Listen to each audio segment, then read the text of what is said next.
السلام عليكم ورحمة الله تعالى وبركاته. هذا أخوكم عزيز ريمان عاد إليكم من جديد. ويعني الفيديوهات اللي حطيت فتحات شهية لي الصراحة، والبزاف ديال المنتقدين اللي لقيتهم كينتقدوا، وكاينين بعض المؤيدين. المهم إلا كانوا المؤيدين مزيان، اللهم كمشى نحل كي كنقولوا ولا شوالي دبان. وبالاخص فاش تكلمت على شاب حسني وكنت قلت لكم بان راه ماشي الاسلاميين اللي قتلوه، وراه كاينين جهات اخرى اللي قتلاتو واللي هي مسؤولة على القتل ديالو. بعض الإخوة الجزائريين حاولوا يردوا عليا بواحد الشكل خايب، سامحكم الله، ولكن كاينين فيكم النزهاء وفيكم العقلاء، وهما اللي كنحترموا، هما اللي غادي نتخاطب معاهم وغادي نتجاوب معاهم. اما اللي داك اللي غير بغى يعلق وبغى يتكلم، ولا حتى في المغاربه ديالنا شي مكلخين عندنا تيقول لك سير انت ما لقيتي ما يدار. لا خويا، كاين ما يدار، والدار اللي هو انني كنتناقش.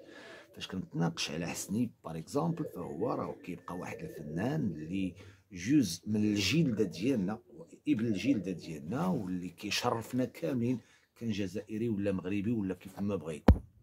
فهو راه كيبقى فنان استمتعنا به وسمعنا الاغاني ديالو اللي تغنى فيها شيء من الجزائري وشيء من المغربي وشيء من دول اخرى كذا. بمعنى حنا كنبقاو لوحمه واحده وثقافه واحده، شاء من شاء وكره من كره. انا ماشي مع ديك المقوله اللي قال عمي تبون اللي هو الرئيس ديال الجزائر وكنحتارمو، كنقول عليه عمي تبون. انا ما يمكنليش نسبو ولا ندمو ولا نعايروه، لا حاشا لله، كيبقى عمي، كنقول عمي بمعنى في واحد المقام كبير بالنسبه ليا، كنحترمو بزاف. واخا هو واحد المقوله قالها شي شويه فيها واحد الجانب ديال الاقصاء وديال العنصريه، قال بان الحاجه اللي كيشوفوها المغاربه اما كيحسبوها ديالهم، الحاجه اللي عندهم زعما في وسط الجزائر اما كنحسبوها ديالنا واما عندنا فيها النص. وراه فعلا عمي تبون، راه الحاجه اللي عندنا حنا وعندكم نتوما، اللي عندنا حنا راه عندكم فيه النص، وكاينه الحاجه اللي عندنا ديالكم كامله، وكاينه الحاجه اللي عندكم نتوما عندنا فيها النص، وكاينه الحاجه اللي هي ديالنا حنا كاملين عندنا حنا فيها. دابا غير الخريطه والمستعمر اللي فرق في الحقيقه، دار المفهوم ديال فرق تسد ونجح في المخطط ديالو باش يخلي الاخوه يوليو شبه اعداء. ولكن العقلاء حنا راه ماشي اعداء. انا بعدا والله ما كنحسب شي واحد عدو ديالي، واخا يكومونتي شي كومونتير اللي هو في شي شكل، كنقول هذا غير شي واحد مكلخ ولا شي واحد بليد ما غاش ندي عليه، ولا شي واحد مسكين ما فاهمش. مي كاينين عقلاء كيحترموني وكنحترمهم وكنقدرهم وكيقدروني، وهادو هما الناس اللي مأسين التوابيت بين المغرب والجزائر. مع العلم ان كاينين بعض الاصدقاء قالوا لي هجم. على من بغيت نهجم؟ على خويا، على ولد عمي، على ولد خالتي؟ الوغ ما عندي علاش نهجم، كيبقاو خوتي هادوك. انا غير كنحاول نوضح. وفاش تكلمت على الجزائر وعلى الشاب حسني وقلت بان راه ماشي الاسلاميين اللي قتلوه، فعلا راه ماشي الاسلاميين الخوت اللي قتلوه، فهو كان تدبير مخابراتي. باش نكونوا واضحين، المقتل ديالو كان تدبير مخابراتي. فاش تنقولوا كان تدبير مخابراتي، بمعنى تيكونوا فنان اخرين مورا المقتل ديالو اللي كيكون عندهم واحد الصيت وواحد الولاء للسلطه، وكيكونوا كيخدموا للسلطه، وكيكونوا ناس يعني عندهم علاقه بالسلطه، كيخصهم يبانوا هما لي فيدات. راه شي حد اخر بغى ينافسنا في وسط الواجهه الفنيه ولا العالميه، خصنا نقتلوه. وغادي نعطيكم بالدليل الخوت، ماشي كنرقع. راني ابن الميدان ومارست الصحافه وكنعرف اش كنقول، وعندي اصدقاء صحفيين في مختلف بقاع العالم، وعندي اصدقاء ديولي اعلاميين في المغرب، في فرنسا، في الجزائر، في مصر، في تونس، في ليبيا، في الشرق، في سوريا، وزيد وزيد وزيد وزيد وزيد، واعرف ما اقول. فاش كنقولوا مثلا بان كاينين فنانين اللي تقتلوا عن طريق يعني جهات مخابراتيه، فهاد الشيء ماشي هو الاول الشاب حسني ولا لا. نبداو من سماهان، اخت فريد الاطرش. سماهان اخت فريد الاطرش راه ما ماتش متعديه الخوت، راه تقتلات من جهات معينه لانها ناضت غادي تبان منافسه، غادي تبان منافسه ياك. ميادة الحناوي نهار جراو عليها من الشرق، شكون اللي جرى عليها؟ جراو عليها جوج جاو الاشخاص. كاينه مرت واحد الفنان مشهور في وسط مصر، وكاينه واحد المطربه راكم عارفينها بلا ما نقولها، راه هي اللي سببت في انها خرجت من مصر بحكم انهم كانوا بغاو يقتلوها وهي تهرب. ميادة الحناوي كتقول هادشي. نجيو لعند الفنان الليبي بين قوسين، الليبي المصري علي حميدة. علي حميدة الوقت اللي تشهر كانوا ناس اللي عندهم ولاء للسلطة انذاك، يعني الابناء مبارك،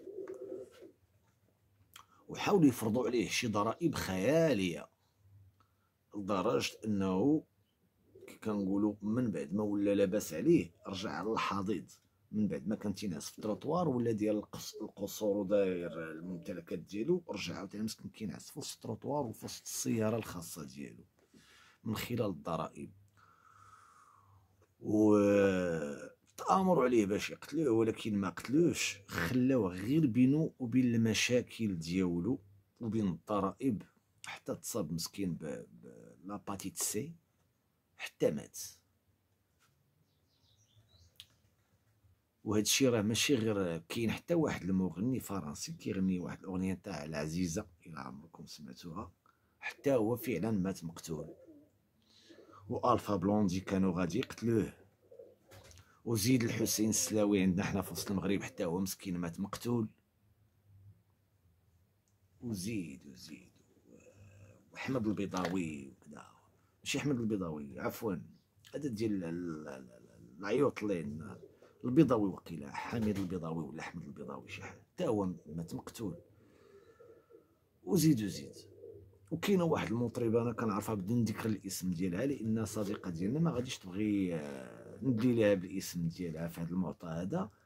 هادي كانت ديزا في لوطوروت بين كازا الرباط، وشي حد هز شي حجره كبيره يعني حوالي 15 كيلو تقريبا، كيتسناو الطوموبيله ديالها دوز وزفوا عليها، وكانت الحجره كانت غادي تشتت ليها الطوموبيل داك البار بريز القدامي، بمعنى كانت السيده غادي تموت لولا ان القدر ما حقق ليهمش المبتغى ديالهم. وفي الاخر راه مشات عاشت في امريكا وكذا، مره كتجي للمغرب.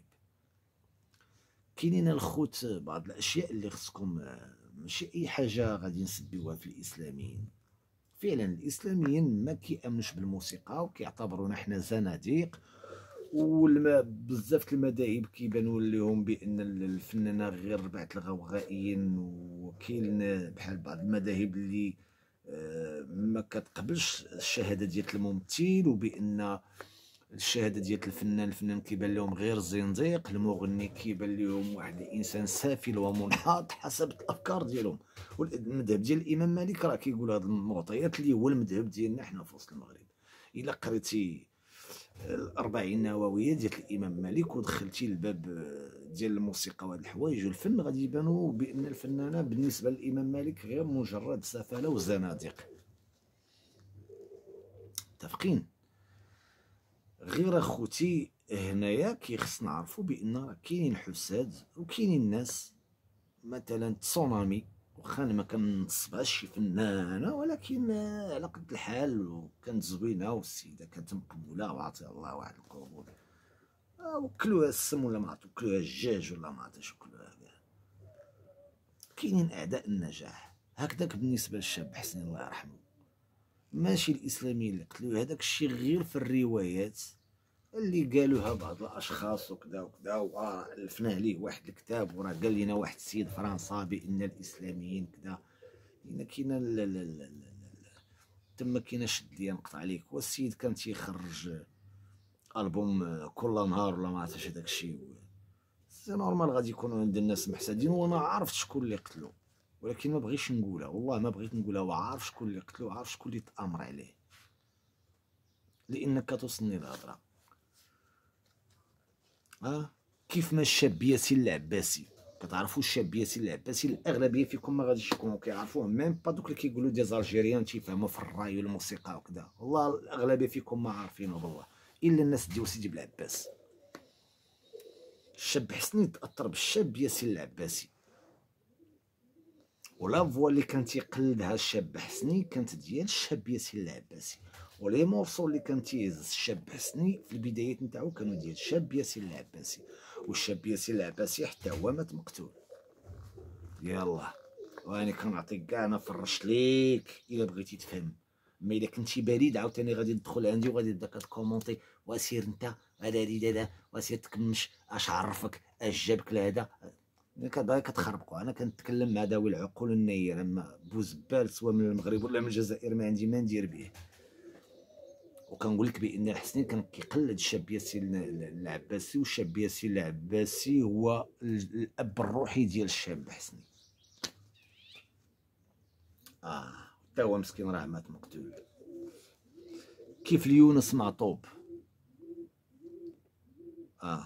اليونس معطوب حتى هو مات مقتول. شكون اللي قتلو؟ ماشي الاسلاميين الخوت. ومازال غادي ندير عليه حلقه، نبقاو حتى لهنا. باقي واحد الجزء اخر، باقي عندنا الجزء الثالث والرابع ان شاء الله، حتى نشوف الردود ديالكم ونشوف لي كومونتير.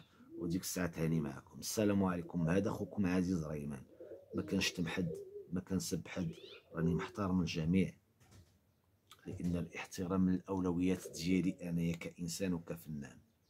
هذه من جهه. عاد تاني حاجه، فراني انسان مسلم، ممنوع عليا نسب خويا مسلم بحالو. السلام عليكم ورحمه الله تعالى وبركاته.